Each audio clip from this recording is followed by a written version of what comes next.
할렐루야. 오늘도 좋으신 하나님을 찬양합니다.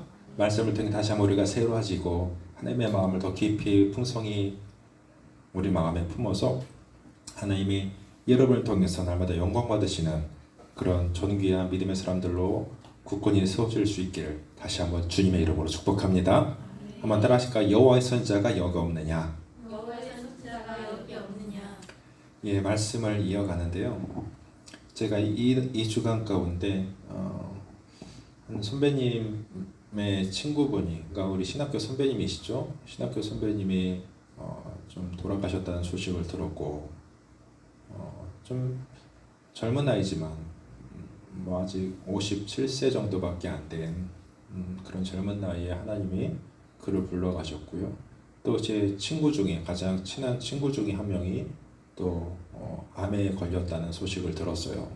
그래서 이제 항암을 하기 위해서 그 수술을 하기 위해 이제 방사선 치료를 지금 들어간 그런 상황인데 이렇게 선배님이 돌아가시고 또 친구가 암으로 이제 투병하는 이런 상황을 볼 때에 참 우리 인생이 아무것도 아니구나.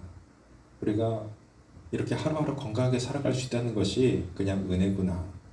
그래서 여러분, 우리는요 자만할 것도 없고 또 남들 부러워할 것도 없어요. 우리가 하루하루 하나님께서 주신 건강함으로 내게 주신 삶의 처소 안에서 정말 하나님의 은혜를 누리면서 행복하게 살 수 있다면 그것이 최고 아니겠습니까?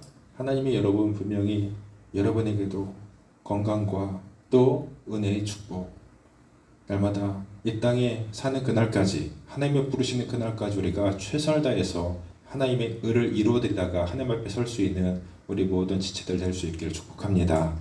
자, 우리 오늘 말씀을 이어가는데, 자, 아합의 아들, 아합은 이스라엘 역사상 가장 악한 왕이었다고 말씀드렸습니다. 이 아합이 이제 뒤를 이어서 아하시아가 왕이 되었는데, 그 아하시아는 굉장히 빨리 죽었습니다. 요절했습니다. 1년 만에 그가 죽게 되는데, 그가 죽을 때 아들이 없었기 때문에 그의 동생 여호람이라는 사람이 이 아하시아의 뒤를 이어서 북왕국 이스라엘 왕이 되었습니다. 우리가 계속 이 열왕기 상하를 말씀 묵상하는 것은 이스라엘 그 분열이 일어나고 솔로몬 때부터 이제 이스라엘 백성들이 북왕국과 남왕국으로 나뉘게 되잖아요. 그리고 북왕국에 수많은 왕들이 세워지고 또 남왕국에도 수많은 왕들이 세워지는 그런 역사를 보고 있는 겁니다.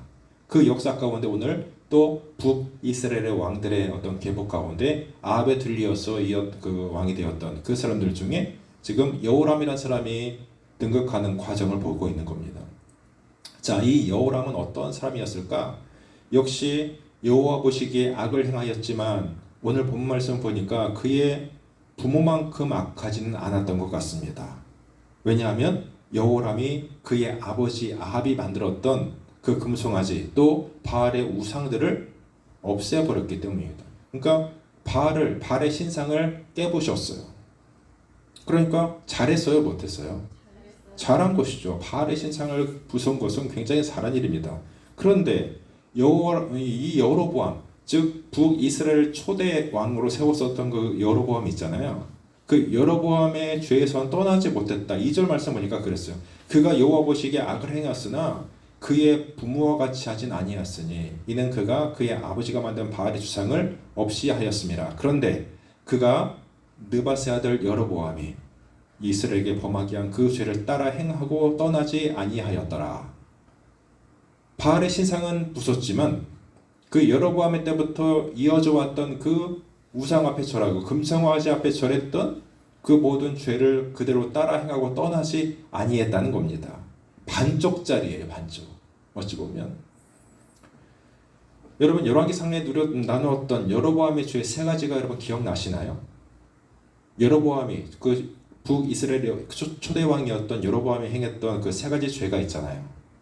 첫 번째는 바로 금송아지를 만들었던, 즉 그 하나님의 백성들이, 즉 자기의 백성, 북의 이스라엘 왕국의 그 백성들이 지금 남쪽 유다 쪽에 예루살렘 성전이 있었기 때문에 그 예루살렘 성전으로 예배하러 가는 것을 이제는 못마땅히 여겨서 자기의 정권에 굉장히 해가 될까봐 그것을 막기 위해서 자기가 하나님을 금송아지 형상을 만들어 놓고 여기서 우리가 하나님을 섬기자. 이렇게 했던 것이 바로 이 여로보암의 죄였습니다. 금송아지를 만들어 놓고 숭배한 것 베델에, 그리고 제사장을 또 레위인이 아닌 일반인들을 세웠죠. 일반인을 세웠던 그 죄가 있었습니다. 그리고 세 번째는 여호와의 절기, 그 날짜들을 자기 임으로 바꾸고 자기 마음대로 정해서 그것을 행했습니다. 정말 하나님 앞에 다 패역한 짓이죠. 금송아지를 만들고 또한 제사장이 아닌 일반인들을 세워서 하나님의 일들을 하게 하고, 그리고 여호와의 절기를 자기 마음대로 바꾸어서 행하게 하는 이 모든 것 하나님 보실 때 너무나도 지금 패역한 그런 모습의 일들이었는데, 이 중에서 특별히 금송아지 숭배를 고집했던 것은 이 북왕국 이스라엘 백성들이 하나님께 예배드리기 위해서 이 남쪽 유다에 가는 것을 막았던 그런 어떤 과정 속에 일어난 일 아니었습니까? 그 때문에 하나님이 진노하실 만한 일, 그리고 하나님이 가장 기뻐하실 일을 하나님 앞에 예배하러 가는 길을 막는 것처럼 패역한 일이 있을까요? 그렇기 때문에 그렇게 패역한 일을 행했던 것을 지금 누가 따라간다? 오늘 우리가 보는 여호람이 그 할아버지 이 모든 사람의 뒤를 따라갔다는 것입니다. 여러분, 우리가 하나님의 자녀가 되었다고 한다면 하나님을 알지 못했을 때의 우리의 근본은 악이었죠. 이제는 악에서 떠나서 하나님을 참되게 섬기는 자가 되어야 됩니다.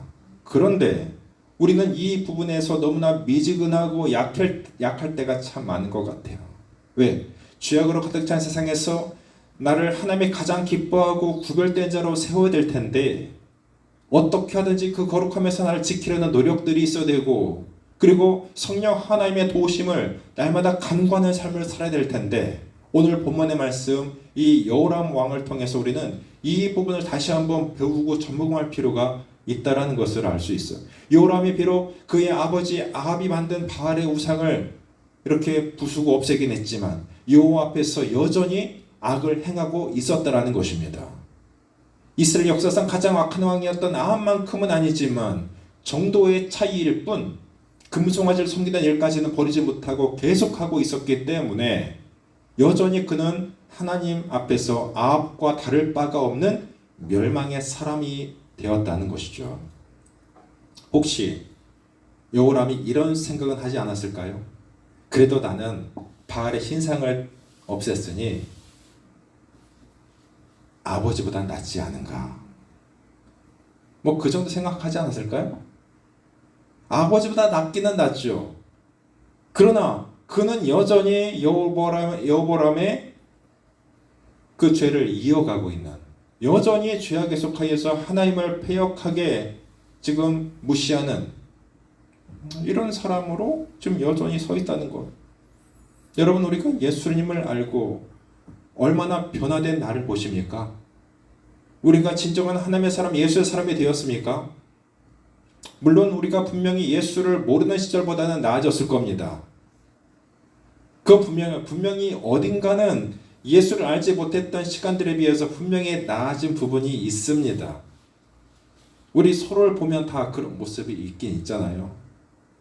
주일날에 교회 와서 예배도 드리게 되었고, 또한 매일매일 못해도 생각날 때마다 기도하는 모습도 나에게 좀 생겼고, 또 밥 먹을 때도 이렇게 하나님 앞에 감사의 기도를 하고 밥을 먹게 되었고, 또 하나님 앞에 예물도 드리고 싶은 마음도 가끔 생기고, 그런 마음도 주시고, 또한 전에는 아무렇지도 행했던 그런 죄의 문제 가운데도 이제는 양심의 가책을 느끼고 좀 하나님을 두려워하는, 무서워하는 그런 마음도 좀 생긴 것 같고, 우리는 예수 믿기 전과는 분명히 다른 어떤 부분이 있어요.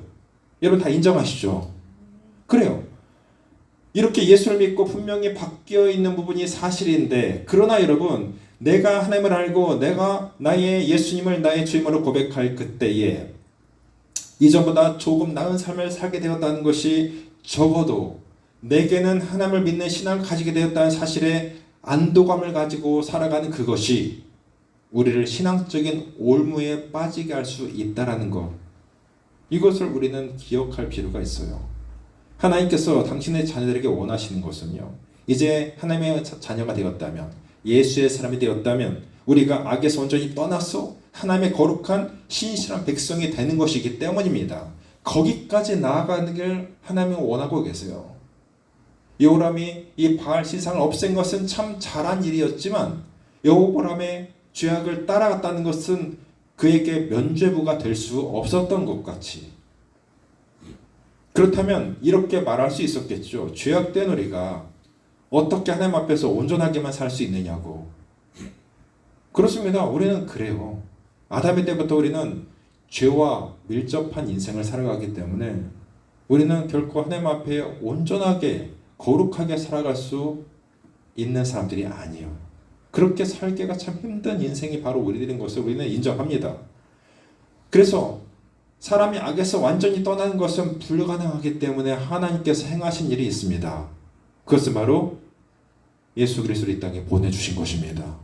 예수를 이 땅에 보내셔서 우리의 연약함을 치료하시고, 그래서 우리가 나의 나된 것이 온전히 주의 은혜임을 고백하는 사람이 된다면, 내가 나의 연약함조차도 모두 그분께 맡겨드리고 이제는 나의 속에 사는 것이 내가 아니라 내 안에 계신 예수께서 나를 끌고 가신다는 인생의 믿음이 생기는 그런 사람으로 살 수 있다면, 우리는 나는 부족할지라도 하나님의 온전한 자녀로 살아갈 수 있는 힘과 능력과 용기와 믿음을 예수께서 부어주실 것입니다. 나 혼자는 거룩해질 수 없기 때문에 그걸 아시는 하나님께서 주와 함께라면 우리는 온전한 하나님의 자녀로 살아갈 수 있는, 세상을 이기며 살아갈 수 있는 믿음의 사람이 될 수 있다라고 우리를 인정해 주시는 것입니다. 오늘 예배 전에도 저희 집사람이 이런 말을 하더라고요. 사울 왕이 망할 것을, 변질될 것을 하나님이 아셨을까요? 모르셨을까요? 아셨겠죠. 그래요. 물론 아셨죠. 그러나 사울뿐이 아니라 하나님, 그렇게 따지면 첫사람 아담부터 하나님의 아담과 하와가 하나님 앞에 죄질 걸 모르셨을까요? 그거와 똑같은 거예요. 누구라도 이 아담부터 하나님을 배반한 이 죄에서 떠날 수 없기 때문에 하나님은 다 알고 계세요. 여러분의 연약함도 다 알고 계세요. 여러분이 매일 죄악에 넘어지는 것도 하나님 알고 계세요. 그러나 하나님 우리 가운데 여전히, 그래도 우리 가운데 나를 믿고 계시는 것은 뭐냐면 우리 가운데 자유의지를 주셨잖아요. 자유의지가 뭡니까? 하나님이 우리를 로봇으로 만들지 아니하시고 저 동물들과 다른 피조물처럼 만들지 아니하시고 하나님의 형상으로 하나님의 의지와 하나님의 자유의지를 주셔서 우리가 선과 악을 선택할 수 있는, 취사할 수 있는 그런 의지를 우리 가운데 주셨습니다. 그렇기 때문에 사울도 변질되지 않으려면 않을 수 있었고, 아담도 하나님 앞에 죄인이 되지 않을 수 있었음에도 불구하고 스스로 죄악을 선택하는 거예요. 하나님이 주신 자유의지를 통해서. 그러니까 우리는 그냥 첫사람 때부터 원래부터 소망이 없는 자들이에요. 하나님의 은혜 없이는 매일매일 하나님 앞에 성화되어 가지 않고는, 매일매일 우리가 예수의 사람으로 이렇게 나를 끌고 가지 않으면 우리는 매일매일 죽을 수밖에 없는 인생이에요. 그래서 우리는 죽을 때까지 성화의 과정 가운데 있는 것이고, 우리는 죽을 때까지 바로 하나님의 은혜를 구하는 자가 되어야 되는 것이죠. 그래서 우리가 주님과 함께라면 우리는 소망이 없는 자지만, 그러나 그분 때문에 우리는 소망이 있는 자가 되었고, 그분 때문에 우리는 세상을 이길 수 없는 자지만 세상을 이길 수 있는 자가 되었고, 우리는 소망이 없이 그냥 마귀와 함께 지옥으로 갈 수밖에 없는 인생이었지만 그분과 함께라면 우리는 하나님의 나라를 소유할 수 있는 자격을 부여받게 되는 것입니다. 그러니까 모든 것이 예수로 말미암아, 우리 가운데 하나님의 소망으로 주신 예수로 말미암아 우리는 살 수 있고 회복될 수 있고 치료될 수가 있다라는 것입니다. 여러분, 적당히 이 정도면에 만족하지 마십시오. 우리의 신앙에 적당히 이 정도라면 이런 것은 없어요. 우리가 믿음으로 살려고 했을지라도 하나님 앞에 늘 부족함과 연약함을 느끼는 것이 당연합니다. 우리는 그렇기 때문에 하나님 앞에 날마다 기도하고 예배하는 일을 쉬지 않아야 되는 것입니다. 다른 것은 몰라도요, 이 일에서 있을 만큼은 결단코 실패해서는 안 됩니다. 예배 시간을 뺏기지 마십시오. 사탄은 우리를 어떻게 해서든 예배 자리에서 이탈하게 만듭니다. 그래서 하나님과 우리 사이를 갈라놓는 일에 그 사탄은 도사예요. 그러나 예배만큼 하나님이 기뻐하시는 일은 없습니다. 예배를 통해 우리는 치료받고 회복되어지고 하나님의 거룩한 의를 누릴 수가 있는 것이죠. 세상의 어떤 자리에서도 누리지 못하는 은혜가 바로 예배함에 있음을 잊지 마시길 바랍니다. 오늘도 예배를 통해서 드려지는 오늘 예배를 통해서도 여러분 하나님의 치료하심과 위로를 경험케 될 수 있기를 주의 이름으로 축복합니다. 아멘. 4절 말씀부터는 이스라엘 연합군과 모압과의 전쟁의 기사를 볼 수가 있는데요. 4절 5절 보십시오. 모압 왕 메사는 양을 치는 자라 새끼 양 10만 마리의 털과 순양 10만 마리의 털을 이스라엘에게 왕이 바치더니 아합이 죽은 후에 모압의 왕이 이스라엘 왕을 배반한지라. 여러분 모압이란 나라는요, 다윗의 때부터 이스라엘에게 조공을 바쳐왔던 나라입니다. 그리고 그의 아버지였던 아합의 때도 계속 이렇게 그 10만 마리의 양의 10만 마리의 털, 순양 10만 마리의 털을 이스라엘 왕에게 바쳐왔어요. 자, 상당히 많은 양을 바친 것이죠. 그런데 갑자기 그것을 아합이 죽자 끊어버립니다. 모압이. 그러니까 화가 난 여호람이 모압을 치기로 작정했습니다. 저들을 내가 쳐야 되겠다. 배반한 저들을 내가 이제는 망하게 되겠다. 그래서 북이스라엘 여호람은 남유다 왕 여호사밧에게 함께 모압을 칠 것을 제안해요. 자, 원래 아합과도 연합을 했었죠. 우리가 전에 봤었잖아요. 이 여호사밧 왕, 그 남쪽의 왕이었던 여호사밧은 그 아합의 때도 그 도움을 요청할 때 같이 원조를 했던 그런 경력이 있습니다. 그런데 똑같습니다. 지금 아합의 그 아들 여호람이 또 모압을 치는 일에 나를 도와주세요, 우리를 도와주세요 했더니 어떻게 합니까? 흔쾌히 그 요청을 수락해서 우리의 모든 것이 당신의 것과 마찬가지오니 그 전쟁에 우리가 함께 하겠습니다.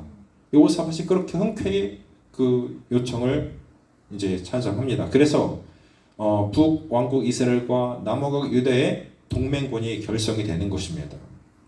그래서 이제 우리가 어떤 쪽으로 그 모압을 칠지를 이제 결정할 때에 에돔 광야로 가자라고 말을 하는데, 이 산악 지역은 지름길이긴 하지만 요새화가 되어 있어가지고 지금 시간이 좀 걸리더라도 에돔의 광야길로 가자라고 결정을 한 것이에요. 자, 그런데 이 에돔 광야길로 가는 길목에서 에돔의 왕도요, 그 에돔의 광야길을, 에돔의 어떤 그런 나라를 통과할 때에 그 에돔의 왕도 어떻게 했다? 이들과 마음을 같이 했다는 것입니다. 그래서 이스라엘과 유다와 에돔의 3개국의 연합군이 결성되는 것입니다. 자, 보세요. 이스라엘과 유다의 왕, 또 에돔의 왕, 이 세 나라가 연합하였으니 모압을 치는 일이 어려웠겠어요? 쉬웠겠어요? 쉬웠겠죠. 참 쉬워 보였을 겁니다. 자신만만해서 이제 모압을 치기 위해서 출정을 합니다. 그러나 모든 일에는 변수가 있기 마련 아니겠습니까? 우리가 예상한 대로만 인생이 흘러가면 얼마나 좋겠습니까? 하지만 늘 변수가 있어요. 자, 행군의 과정 속에 9절 말씀 보시면 에돔으로 가는 광야길에서 이제 시간이 많이 걸렸는데 행군한 지 7일째 되던 때에 군대와 함께 가는 군사와 가축들이 마실 물이 떨어져 버린 거예요. 물이 떨어졌습니다. 이때에 이스라엘과 유다와 에돔 이 3국의 연합군이 지난 곳은 어디였냐면 에돔과 모압의 경계 지역에 있는 아시 바위 골짜기였는데, 여기는 늘 1년 4~5절 물이 흐르는 곳이었습니다. 그런데 그들이 출정했던 그때에 이 아시의 골짜기에 물이 하나도 없는 거예요. 자기들의 예상과는 전혀 빗나가게 지금 이 골짜기에 물이 다 말라버린 것입니다.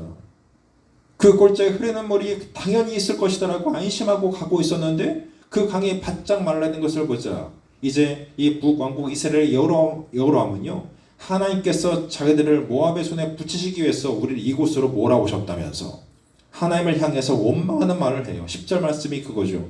이스라엘 왕이 이르되 슬프다. 여호와께서 이 세 왕을 불러 모압의 손에 넘기려 하시는도다 하시나니. 여러분 그도 그럴 것이요. 여기까지 오는데 7일이나 걸렸습니다. 그 광야의 항복판에서 물이 떨어졌는데 이제 꼼짝없이 우리는 죽었구나. 이제 우리가 모압의 손에 죽게 되었구나. 이렇게 절망했던 것입니다. 그래서 이스라엘 왕은 뭐라고요? 슬프다. 슬프다. 이제 우리는 다 죽게 되었구나. 한탄한 것입니다. 이것이 바로 믿음이 없는 자들의 한계입니다. 문제를 만나서 쩔쩔매고 있는 것입니다. 이미 패배한 것과 마찬가지예요. 결과가 나오지 않았더라도 이것은 이미 큰일이고 죽음이고 실패라고 생각했습니다. 비관적인 눈이죠. 비신앙적인 자세입니다. 그러나 믿음을 가진 사람의 반응은 전혀 달랐습니다. 유다 왕 여호사밧은 어떠했나요? 이스라엘 왕 여호람과는 다르게 전혀 다른 반응을 보이죠. 11절 말씀 보시면 여호사밧이 이르되 우리가 여호와께 물을 만한 여호와의 선자가 여기 없느냐 하는지라. 이스라엘 왕의 신하들 중에 한 사람이 대답하여 이르되 전에 엘리야 손에 물을 붓던 사밧의 아들 엘리사가 여기 있나이다 하니 그랬어요. 자, 이 여호사밧은요 여호와께 물을 수 있는 선지자를 찾습니다. 그 상황에서 똑같은 상황에서 그의 입에 절망이나 한탄은 전혀 없습니다. 여호와께 물을 수 있는 선지자를 찾았다는 것은 뭘 말하냐면 하나님 앞에 우리는 엎드려야 된다는 것을 의미합니다. 지금 이들이 있는 땅은요 어디예요? 북쪽에 이스라엘 속해 있는 땅입니다. 그러니까 자기 나라의 땅이니까 이 땅을 잘 알고 있는 건 누구겠어요? 이 세 왕 중에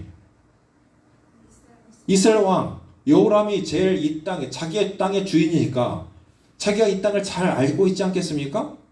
그런데 그 이스라엘 왕은요 슬프다라고 절망하고 있는 상황에서 유다 왕 여호사밧은 이런 말을 합니다. 여호와께 물을 만한 여호와 선자가 여기 없느냐.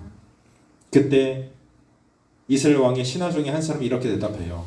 엘리야의 제자 중 하나가 엘리사 선자가 바로 이 땅에 있기는 있습니다. 이렇게 대답해줘요. 그때 12절 보십시오. 여호사밧이 이르되 여호와의 말씀이 그에게 있도다. 여호와의 말씀이 그에게 있도다. 이에 이스라엘 왕과 여호사밧과 에돔 왕이 그에게로 내려갔다. 그에게 뭐가 있다? 여호와의 말씀이 있다라는 것입니다. 군대나 물이나 양식과 재물이 아니었어요. 하나님의 말씀이 그에게 있는 것이고 그리고 그것의 가치를 여호사밧은 잘 알고 있었습니다. 그렇습니다. 돈이 아무리 많아도 권력이 아무리 커도 힘이 아무리 세어도 하나님의 말씀이 없다면 아무것도 해결할 수가 없는 것입니다. 재미있는 것은 이렇게 가까이 있는 선자를 생각해낸 사람이 바로 가까이 있는 이스라엘 왕이 아니라 멀리 있었던 유다 왕이었다는 것입니다. 사랑하는 여러분, 돼지에게 진주를 던져줘도요 아무런 관심이 없죠. 성경에 그런 그 비유가 있잖아요. 돼지에게 진주를 던져봐야 그걸 다 자기 똥에 밟아 없앨 뿐이죠. 자, 그것과 마찬가지예요. 지금 자기 곁에 있는 이 엘리사 선자를 전혀 이 이스라엘 왕 여호람은 생각해내지 못합니다. 그러나 이 여호사밧은 자기의 땅이 아니어도 그 땅에서 여호와의 선자를 찾습니다. 그리고 그 선자를 소개받았을 때 이 여호사밧은 바로 그에게 하나님의 말씀이 있다라고 확신합니다. 그래서 그 선자를 찾아가는데 결국 이들이 갖고 있었던 이 물의 문제가 거기서 해결되는 거예요. 16절 말씀 보면 그가 이르되 여호와의 말씀이 이 골짜기에 개천을 많이 파라 하셨나이다. 여호와께서 이르시기를 너희가 바람도 보지 못하고 비도 보지 못하되 이 골짜기에 물이 가득하여 너희와 너희 가축과 짐승이 마시리라 하셨나이다. 바로 물의 문제가 해결되고 있습니다. 엘리사가 하나님의 말씀을 통해서 이들에게 해결의 어떤 문제 해결을 주었습니다. 20절 말씀 보니까 아침이 되어서 소재드릴 때에 물이 에돔 쪽에서부터 흘러와 그 땅에 가득하였더라. 아멘. 여러분, 우리 문제가 아니라고 너무 반응이 그런 거 아니에요? 우리가 그랬다면 물의 문제가 지금 한순간에 하나님이 그들 가운데 풍성하게 부어주시는 역사를 보여주셨습니다. 그런데 물 문제만 해결된 것이 아니에요. 거기에 더하여서 생각지도 않았던 것까지 해결됩니다. 전쟁 중에 사람과 짐승들이 마실 물만 떨어진 것은 보통 큰일이 아니죠. 그런데 보십시오. 전 여기서 너무나도 귀한 그 구절을 봤어요. 18절 말씀 보시면 이것은 지금 엘리사의 말이에요. 이것은 여호와께서 보시기에 작은 일이라. 뭐가요? 너희에게 물이 떨어져서 너희가 죽게 되었다고 슬프다라고 한탄하고 있는 그 일이 누구에게는 여호와께 하나님께는 그것이 아무것도 아닌 작은 일일 수밖에 없다. 여호와께서 모압 사람도 당신의 손에 넘기시리니 당신들이 모든 견고한 성읍과 모든 아름다운 성읍을 치고 모든 좋은 나무를 빼고 모든 샘을 메우고 돌로 모든 좋은 밭을 헐리이다. 여러분, 우리의 눈에 그렇게 커 보이는 일들이요, 여호와께서 보시기에는 너무나 작은 일일 수밖에 없습니다. 여러분, 하나님보다 큰 일이 세상에 어디 있을까요? 그러나 우리는 태산같이 큰 문제 앞에서 늘 절망하죠. 그것이 문제가 하나님보다 더 커 보입니다. 그래서 우리는 여기서 여호람같이 절망합니다. 슬프다, 나는 망하게 되었구나. 이게 바로 우리들의 모습 아니었어요? 그러나 보세요. 엘리사는, 여호삽이 찾아갔던 엘리사는 뭐라고 합니까? 그 너희들이 갖고 있는, 너희들이 경험하고 있는 그 문제가 여호와께서 보시기에는 심히 작은 일이다.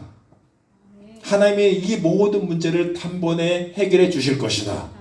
그리고 그 물 문제, 너희들이 고민하는 그 문제뿐만 아니라 그 너희들이 지금 치고자 했던 모압도 너희의 손에 붙이실 것이다. 여러분, 이렇게 믿음의 사람은 놀라운 일들을 경험하는 거예요. 절망적인 상황에서도 하나님의 능력을 맛보아 알게 됩니다. 우리의 최고의 절망적인 순간을 하나님은 가장 기쁨의 순간으로 바꾸실 수 있는 분이십니다. 슬프다라고 하는 그 표현으로는 할 수 없어요. 그러나 여호와께 물을 만한 여호와의 선자가 여기 없느냐라고 했던 그 물음에서부터 문제가 해결되어지기 시작했습니다. 여러분, 하나님과의 줄을 찾으면 돼요. 연결고리만 분명하면 됩니다. 그러기에 우리는 하나님과 연결된 줄을, 하나님과 연결된 그 끈을 우리는 놓치지 말아야 되는 것입니다. 기도할 수 있는 줄을 분명히 하고요. 또한 기도해 줄 수 있는 믿음의 사람들과 든든한 관계를 유지해 가는 것, 거기에 놀랍고 신비한 길이 있습니다. 그러므로 바울이 이런 고백을 하죠. 고난당하는 것이 내게 뭐다? 유익이다. 고난당하는 것이 내게 유익이다. 왜요? 그 고난 중에 일해 주실 하나님을 볼 수 있기 때문에. 그렇습니다. 이것이 바로 믿음의 사람의 고백이에요. 고난도 시련도 큰 문제도 믿음의 사람, 기도의 사람에게는 하나님의 도우심을 볼 수 있는 절호의 기회가 될 수 있습니다. 그러므로 여러분이 바로 그 믿음의 주인공이 되셔야 되는 겁니다. 여러분이 고난당했을 때 똑같이 세상 사람들과 똑같이 여러함같이 계속해서 절망 속에 슬프다라고 망가되었다라고 하는 사람이 되지 마시고, 이 여호사밧같이 하나님의 사람을 찾으시고 그 엘리사가 그들 가운데 주었던 말씀같이 하나님께는 그것이 아무 문제가 되지 않는다. 작은 일 수밖에 없다. 그래서 그 믿음만 우리에게 있다면, 하나님의 크신 도우심을 볼 수 있는 눈이 있다면, 우리도 분명히 여러분의 어떤 상황에서도 하나님이 여러분을 그 하나님의 손에 붙드실 것이고, 여러분에게 도움의 손을 내미셔서 그 모든 문제를 아무것도 아닌 문제로 만들어 보시는 하나님의 역전의 기회를, 역전의 하나님을 경험할 수 있게 하실 것입니다. 여러분, 그리하여서 이제 결론적으로 세 왕들이 엘리사 선지자를 찾아갔을 때 선자의 반응을 한번 마지막으로 보실까요? 13절 말씀 보시면 엘리사의 반응이 이랬습니다. 그들이 세 왕이 엘리사를 찾아갔을 때 보였던 반응이 이랬어요. 13절에 엘리사가 이스라엘 왕에게 이르되 내가 당신과 무슨 상관이 나이까? 당신의 부친의 선자들과 당신의 모친의 선자들에게 가소서. 무슨 말입니까? 엘리사는요, 처음에 그들이 갔더니 특히 이스라엘 왕에게, 이 여호람에게 이렇게 말합니다. 내가 당신과 무슨 상관이 있나이까? 당신 아합의 선자들, 그리고 당신 모친 이세벨의 선자를 찾아가소서. 즉 바알과 아세라 선자들에게 한번 찾아가세요. 나에게 당신이 왜 오셨습니까? 나는 당신과 볼 일이 없습니다. 그거죠. 그런데 엘리사의 마음이 누구 때문에 녹아졌냐면 그 옆에 누가 있어요? 믿음의 사람, 하나님을 인정하고 하나님을 경외하는 왕, 유다의 왕이었던 여호사밧이 함께 있었다는 것입니다. 이 여호사밧이 있더니 14절 말씀 그랬죠. 엘리사가 이르되 내가 섬기는 만군의 여호와께서 살아계심을 두고 맹세하노니 내가 만일 유다의 왕 여호사밧의 얼굴을 봄이 아니면 그 앞에서 당신을 향하지도 아니하고 보지도 아니하였으리이다. 하나님의 사람이 옆에 있으니까 누가 복을 받아요? 옆에 있었던 하나님을 알지 못했던 하나님 앞에 그렇게 패역함을 일삼았던 그 사람조차도 하나님의 사람 때문에 덩달아 하나님의 복을 누리고 있어요. 이게 바로 얼마나 큰 은혜인지 몰라요. 여호사밧 덕분에 선자가 이스라엘을 긍휼히 여겼습니다. 유다의 왕 때문에 북쪽 이스라엘은 덩달아 하나님의 복을 누렸습니다. 이렇게 복이 오는 통로가 있습니다. 다 잘 되어도요, 모두 때문은 아니에요. 바로 그 중에 복이 임하는 통로가 또 복이 임하는 사람이 있습니다. 그것은 바로 믿음의 사람과 가까이 있으면 그 덕을 보는 것입니다. 비록 아합의 아들이고 불신앙의 사람이었지만 이 여호사밧과 함께 전쟁에 나감을 통해서 하나님의 복을 누리는 여로함의 모습을 보는 거죠. 하나님의 사람 때문에 덜 보는 인생. 여러분, 저는요, 여러분이 바로 이 믿음의 사람과 함께함을 통해서 정말 하나님의 덕을 보게 될 뿐, 여러분도 여러분의 주변에 있는 믿음의 사람을 통해서 하나님의 덕을 봤으면 좋겠고요. 또 한 가지, 내가 믿음의 사람이 됨을 통해서 나를 통해 하나님의 하시는 일을 통해 내 옆에 있는 사람의 덕을 보게 하는 사람이 될 수 있었으면 좋겠습니다. 우리는 그런 사람이 돼야 돼요. 내가 나 때문에 하나님의 복을 누리게 하는 사람, 내 덕 보는 사람. 여러분, 아직 하나님을 인정하지 못하는 가족들에게 가서 한번 그래 보세요. 내 덕 좀 봐. 내 덕 좀. 내 덕 좀 보고 너 좀 살아라. 그렇죠. 우리는 덕을 끼치는 사람이 되어야 돼요. 같은 위기의 상황에서도 하나님과 함께하는 사람은 대처 방식이 다르고 그 결과 또한 하나님이 선하게 인도하시고 보장해 주신다는 사실을 사람들에게 우리는 보여줄 수 있는 인생이 되어야 되는 것입니다. 여러분이 바로 그 축복의 통로가 될 수 있기를 주의 이름으로 축복합니다. 지금 여러분의 삶에 문제가 있습니까? 하나님께는 여러분의 그 큰 문제가 작은 일입니다. 하나님께 문제를 가지고 나아가십시오. 하나님께서 여러분의 기도를 들으시고 반드시 그 문제의 해결자가 되어 주실 것입니다. 그리고 어떤 상황에서도 내 신앙을 자신하지 마시고 이제 내가 이 정도면 됐다라고 하는 이런 믿음 가운데 우리가 굴복하지 마시고 늘 우리는 하나님 앞에 성화되어져 가고 늘 우리는 은혜 없이는 살아갈 수 없다가 하는 이 믿음이 우리를 끌고 가서 언제 어디서든 또 하나님이 나를 언제 어느 때 불러주셔도 하나님께서 인정해 주실 만한 믿음의 사람으로 여러분 이 땅을 어떤 상황 안에서도 든든하게 믿음의 사람으로 날마다 하나님 앞에 세워져 갈 수 있는 여러분 될 수 있기를 다시 한번 주님의 이름으로 축복합니다. 그래서 여러분의 주변이 여러분 때문에 하나님의 복을 누리는 하나님의 복을 더불어 받는 은혜를 누리는 축복의 사람으로 우리가 날마다 승리할 수 있는 삶을 살아갈 수 있기를 우리 주님의 이름으로 간절히 축원합니다. 우리 함께 기도하겠습니다.